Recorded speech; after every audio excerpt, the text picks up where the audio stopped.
editorial do Estadão, isso aqui é ouro. Isso daqui é ouro. Isso daqui é uma confissão de crime. Tinha que entrar um requerimento de prisão da turma do Estadão. Está confessando a cumplicidade frente ao regime. Olha o título. O amargo recuo do TCU no caso Master. Pressionado pela opinião pública e por seus pares, Jonathan recuou da inspeção em loco, não sei por que recuou, para verificar os documentos que embasaram a decisão do Banco Central, né, contra o Banco Master. Pressionado por seus pares da corte, né, e isolado após perder apoio público para dentro do órgão. Tradução, o Estadão confessa que todas as arbitrariedades que a justiça brasileira fez contra a direita só ocorreram porque não houve pressão da opinião pública. Pelo contrário, foi apoio. Se a imprensa brasileira tivesse denunciado as torturas, os desmandos, as ilegalidades, inconstitucionalidades, não estaríamos onde estamos hoje. A sociedade não estaria fracionada, não estaria dividida entre si. Pessoas como as vítimas do 8 de janeiro, como a Débora, bem conhecida, não estariam sendo perseguidas. O Clesão estaria vivo. O Clesão estaria vivo. E os pares, porque as decisões no Brasil não são tomadas por uma pessoa só. E ainda que seja decisão monocrática, a decisão monocrática ela pode ser contestada pelo colegiado. Se estamos no ponto que estamos hoje na direita, aqui, ó. Aí. Não chegamos onde chegamos do nada. É um processo. Vai fazer esse processo? Tem um tempinho aqui? O Estadão hoje resolveu fazer um editorial de um assunto que há tempos eu estava tentando falar em vídeo e não sobrava tempo. O relatório da OEA, do Vaca Vila Real. O essencial direito à palavra.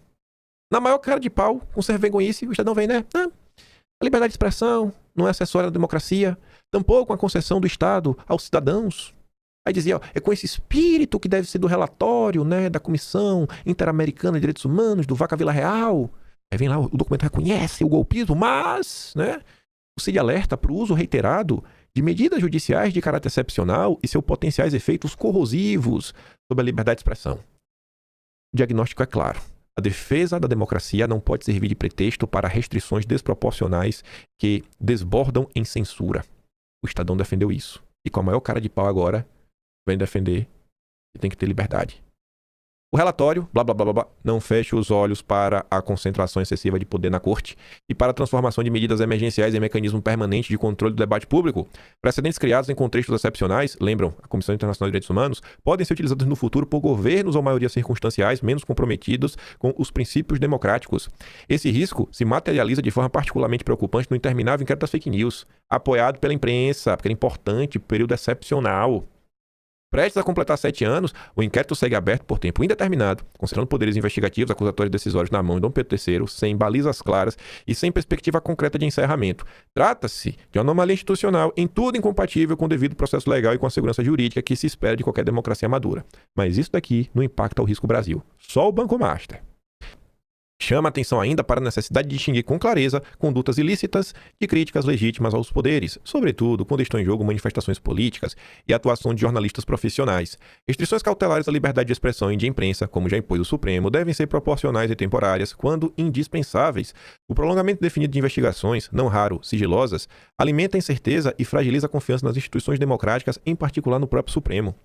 Especial preocupação recai sobre as restrições impostas ao uso de redes sociais, que incluem remoção de conteúdos, bloqueio de contas, proibição de novas publicações, o que configura a censura prévia, e até a vedação à criação de novos perfis por cidadãos. Medidas desse JAES, por óbvio, só podem ser admitidas em situações extremas, com fundamentação rigorosa, transparência e garantia do contraditório. Em muitos casos, não é o que se observa no país. A democracia brasileira já demonstrou resiliência diante de graves ataques. Justamente por isso, não se pode aceitar como normal o prolongamento indefinido de expedientes excepcionais sob quaisquer pretextos. Sob quaisquer pretextos. Quem apoiou o regime agora vem falar que não tem justificativa para fazer o que o regime faz. A liberdade de expressão, como lembra a CIT, deve ser ainda mais protegida em tempos de crise, não menos. É mesmo? Porque foi o oposto que vocês defenderam. Defender a democracia implica necessariamente respeitar seus fundamentos, e nenhum deles é mais essencial que o direito à palavra. Cadê a pressão da opinião pública lá atrás? Deixa eu ver se eu acho aqui esse vídeo, que tem alguns dias que eu mandei.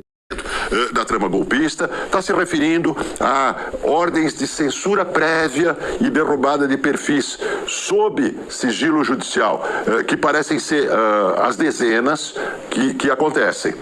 Essas observações não alteram o centro do relatório, mas se nós não as levarmos a sério, nós estaremos fingindo que a realidade não é o que é.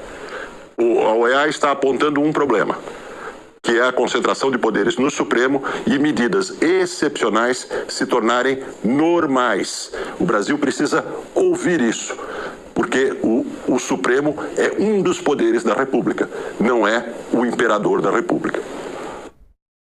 O Supremo precisa ouvir, né, Demétrio? Aí a Cruzoé, que não tem nada de bolsonarista, Cid faz ressalvas ao inquérito das fake news. Artigo 43 do Regimento Interno do Supremo é o coração do inquérito das fake news. Em 2019, Toffoli evocou esse texto do regulamento que autoriza o presidente da Corte a começar um procedimento de forma excepcional, com poderes investigativos, em caso de infração à lei penal na sede ou nas dependências do Supremo.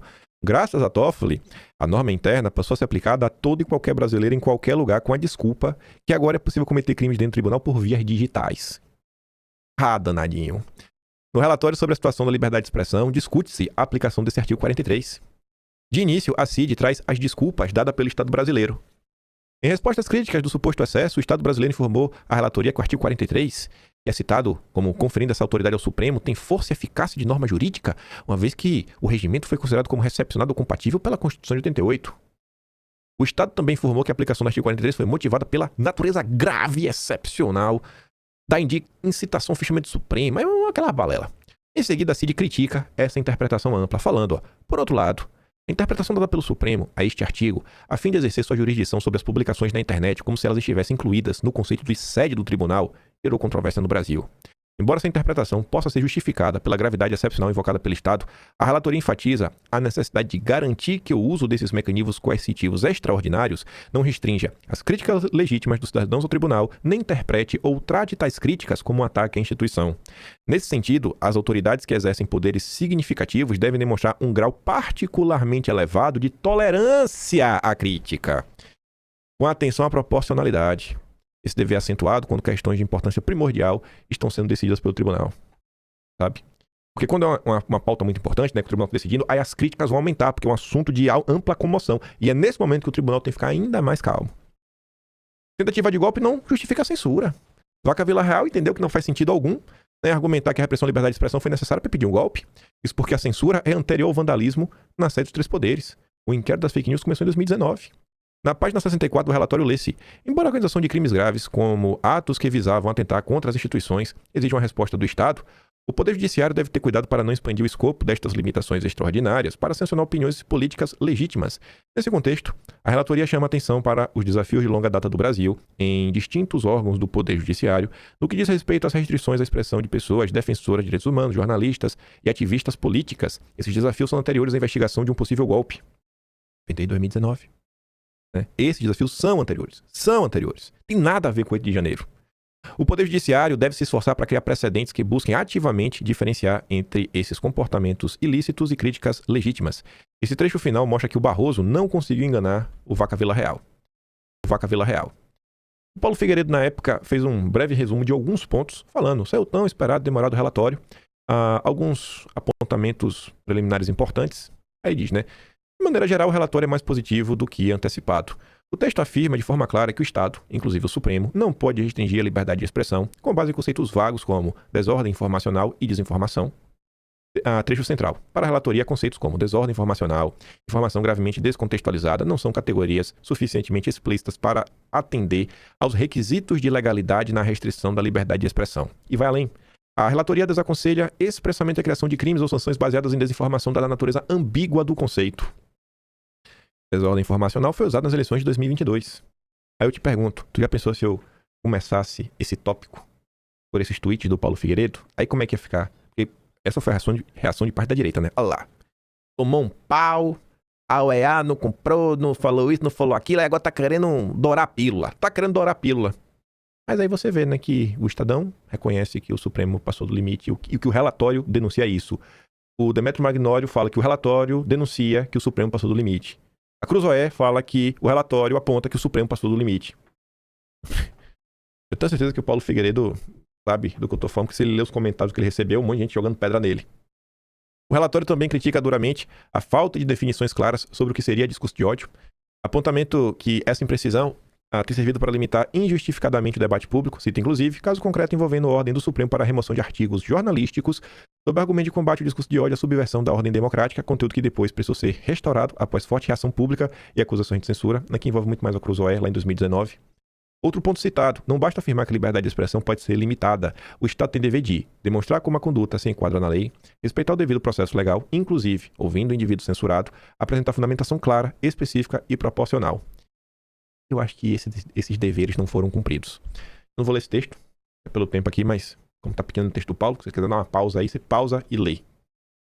Por fim, quase por fim, tem mais um. O relatório também faz uma defesa relevante das prerrogativas parlamentares, alertando que mecanismos judiciais ou disciplinares não podem ser usados para intimidar ou inibir a atividade do parlamento legítima. A relatoria também que, segundo a jurisprudência europeia, o Estado tem margem extremamente limitada para restringir o discurso parlamentar, admitindo sessões apenas em casos específicos.